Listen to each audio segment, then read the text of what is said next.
अनुभवी ज्ञानाला आधुनिक तंत्रज्ञानाची जोड, तत्पर उपचारांना माया ममतेची जोड. हे आहे कोल्हापुरातील Sai Sparsh children's hospital. Doctor Venkatesh Taraksaband, doctor Vijay Gawade आणि डॉक्टर अमोल गिरवलकर यांचा प्रदीर्घ अनुभव आणि बालरोग क्षेत्रातील प्रावीण्य यामुळे साई स्पर्श हॉस्पिटल आहे 0 ते 18 वयोगटातील बालकांचं आरोग्य जपणारं विश्वासार्ह हॉस्पिटल.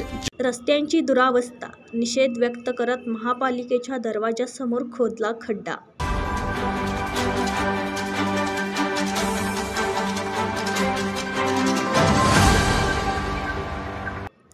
कोल्हापूर शहरातील रस्त्यांची परिस्थिती ही अत्यंत दयनीय झाली असून रस्त्यांची अक्षरशः चाळण झाली आहे. प्रशासनाने या रस्त्यांवर 100 कोटीचा प्रस्ताव मंजूर करूनही प्रशासनाचे काम अजूनही धीम्या गतीने सुरू आहे.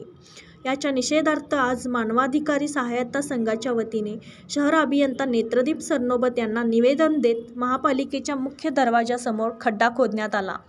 यावेळी बोलताना शहर प्रमुख तानाजी जाधव म्हणाले, कोल्हापूर शहरातील जे आज रस्त्याची दुरावस्था झालेली आहे, जिकडे बघेल तिकडे खड्डे पूर्ण झालेले आहेत. आज कोल्हापूर शहरात गणपतीसारखा सणाचा दिवस आहे, पण कोल्हापूर महानगरपालिका रस्ते सुस्थितीत करण्याचं त्यांना जमलेलं नाही. आज त्याचा निषेध म्हणून आज कोल्हापूर महानगरपालिकेच्या मुख्य प्रवेशद्वारासमोर आज मानवाधिकार सहायता संघाच्या वतीने आज खड्डा पाडण्यात आलेला आहे.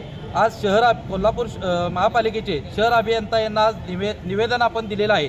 त्या निवेदन दिल्यानंतर आम्ही त्यांना एक इशारा दिलेला आहे, वेळेत कोल्हापूर शहरातील खड्डेमुक्त जर झाले नाहीत तर कोल्हापूर महानगरपालिकेच्या मुख्य प्रवेशद्वारासमोर असे मोठे खड्डे पाडले जातील की त्यांना रोज त्याची आठवण झाली पाहिजे की कोल्हापूर शहर हे खड्ड्यात आहे. आणि आज आपण ऑफिसला येताना आपला जो रस्ता चांगला आहे तिथे सुद्धा लोकांनी खड्डे पाडलेले आहेत. याचं गांभीर्य कोल्हापूर महापालिका अधिकाऱ्यांनी घ्यावं आणि लवकरात लवकर कोल्हापूर शहरातील रस्ते ते सुस्थितीत आणावेत. यावेळी जिल्हा प्रमुख विक्रम पाटील, जिल्हाध्यक्ष बंडा लोंढे, राजेंद्र माळवी, सुहास पाटील, दीपक सामनगडकर, सचिन कदम, विजयकुमार कांबळे, योगेश कांबळे, सचिन भोसले आदी उपस्थित होते.